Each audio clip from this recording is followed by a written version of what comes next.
Bonjour à tous, on se retrouve aujourd'hui pour une petite activité à faire pour soi ou aussi avec ses enfants.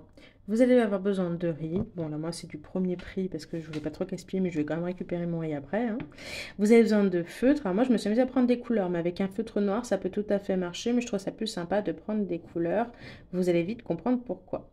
Vous allez mettre dans un verre votre riz et vous allez venir parsemer ça un petit peu de façon complètement aléatoire.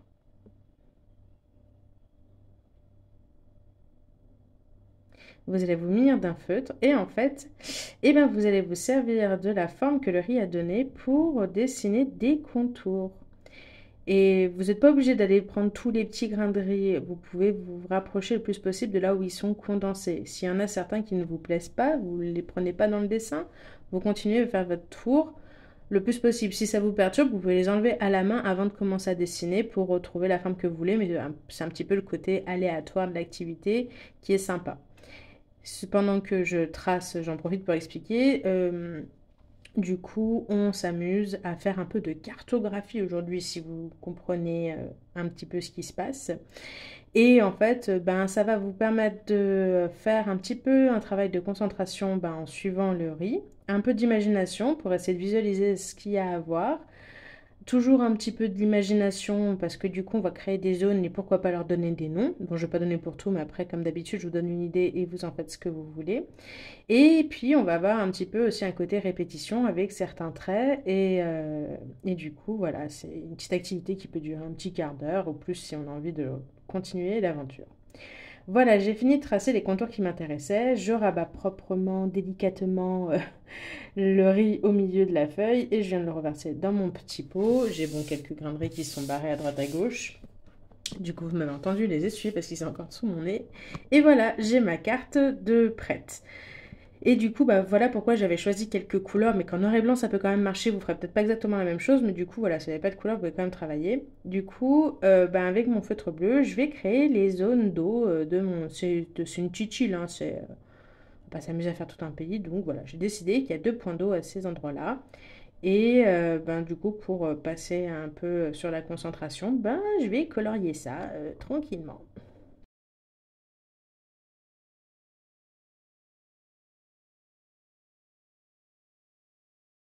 Voilà, j'ai fini de colorier mes petits points d'eau, mes petits lacs. Du coup, j'ai envie qu'il y ait un petit peu de végétation dans tout ça. Donc, je vais dessiner la tache verte qui représentera une forêt. Donc, je veux laisser un petit peu de plage. Alors, je ne vais pas complètement compte. Mais après, c'est votre île. Vous la dessinez comme vous voulez, comme ça vous vient. Et puis, je vais en faire une autre par ici.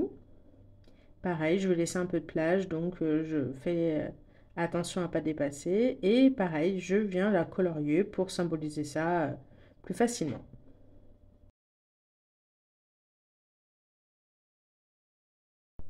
Bon, il n'y a pas assez de verdure sur cette plage, donc du coup, enfin sur cette île, donc du coup, je me refais une petite forêt là dans le trou. Sympa, non? Ensuite, qu'est-ce que je vais rajouter sur mon île? Eh ben, il y a un peu de relief. Écoutez, je sais pas si c'est un volcan ou des petites montagnes, mais voilà. Mon île, elle est pas plate. De toute façon, il y avait déjà la forêt, mais du coup, on peut aussi faire un peu d'escalade. Franchement, c'est super sympa comme île. Je vous conseille vraiment, là, comme c'est bientôt les vacances.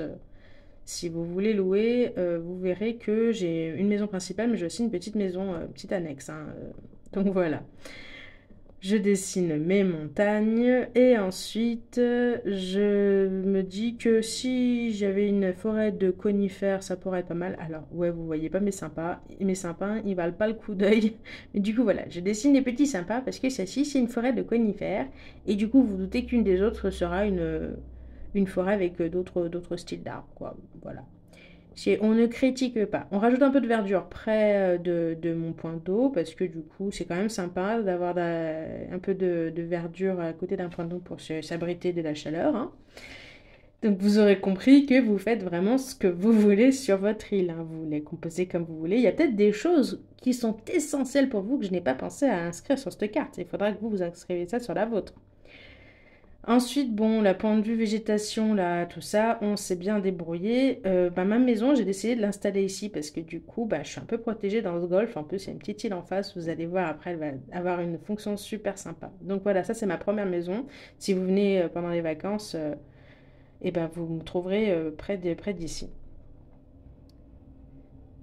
Moi, j'aurais pu faire une maison plus grande, mais écoutez, je suis toute seule sur mon île. Et du coup, voilà, ça c'est la petite maison que j'ai à louer si ça vous intéresse, à côté d'un point d'eau, très sympa. Vous sortez, vous avez les pieds dans le petit lac, parfait. Et du coup, il y a même un petit bateau. Ouais, j'avoue. Il se voit pas très bien mon bateau, mais il y a un bateau. Par contre, j'ai pas été très malin parce que je vous ai indiqué où j'avais caché mon trésor. Je sais, c'est mon côté pirate, on est un peu bête des fois. Et il y a même un petit chemin pour le trouver. Mais bon, faut quand même escalader un petit peu. Voilà, faut être courageux pour aller chercher mon petit trésor.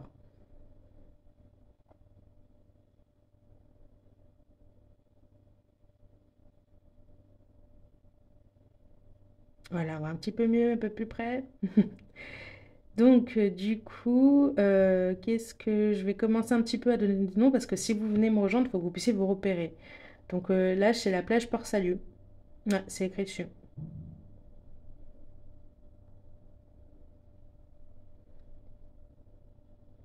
Alors ça, si vous voulez vous baigner dans ce lac-là, c'est à vos risques et périls, c'est le lac des larmes. On ne sait pas trop qui les a versés, mais bon, on n'a pas très envie de se baigner dedans. Et à côté de la location, il y a aussi un petit lac. Et celui-là était très difficile à nommer, c'est le lac R. Ne me demandez pas pourquoi, c'est le lac R, c'est comme ça. La petite forêt d'arbres bien sympathique, c'est aussi à vos risques et périls parce que c'est la forêt du Farfadet. Donc ils sont assez farceurs, mais ils sont sympas hein, quand on sait leur parler. Après, il y a des coins voilà, où il faut éviter d'y aller parce qu'on ne sait pas trop ce que ça veut dire finalement, la plage du secret. Voilà, est-ce qu'il y a des choses à savoir? On ne sait pas. Bah, il y a l'île trop loin parce que franchement, c'est vraiment pas sympa d'aller dessus, mais bon.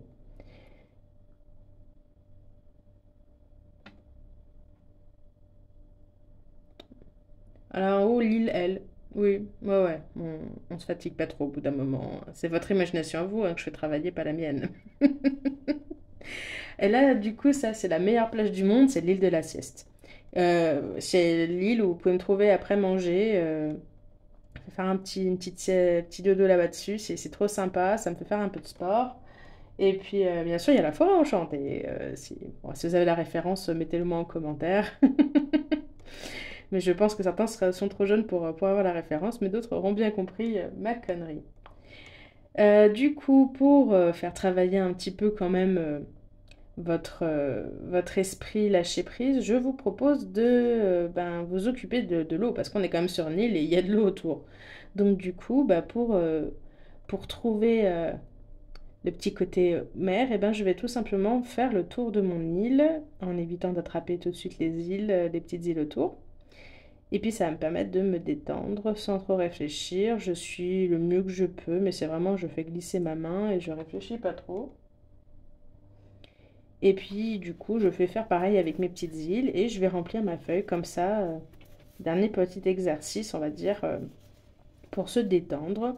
Après, si vous voulez faire autre chose sur cette île, si vous voulez rajouter plein d'autres petits détails, c'est comme d'habitude une idée de base et vous en faites ce que vous voulez. Donc voilà. Voilà, quand je vous dis que vous rachetez plein de petits détails, là je m'amuse à mettre des petits points. Après, je vais faire une petite route parce qu'il faut quand même pouvoir rejoindre la petite cabane, hein, l'autre petite maison. Ça serait quand même plus pratique d'avoir une route que je me suis bien amusée à tracer, mais bon. Donc voilà, je vous laisse les dernières images, il n'y a pas grand-chose à ajouter. J'ai mis encore un petit peu de verdure. Si cette idée vous a plu, eh ben, je vous invite à liker et à partager, puis surtout à le faire. Et du coup, me dire en commentaire si ça vous a plu de réaliser ça, si vous l'avez testé avec vos enfants et si ça leur a plu aussi. En attendant, je vous invite à vous abonner à la chaîne pour recevoir les notifications pour plus de contenu. et m'aider à soutenir mon travail. Et je vous dis à très bientôt. Pensez à boire et vous hydrater. Ce week-end, il va faire chaud. Et là, je pense que je vais piquer une tête dans la mer sans nom. Allez, ciao!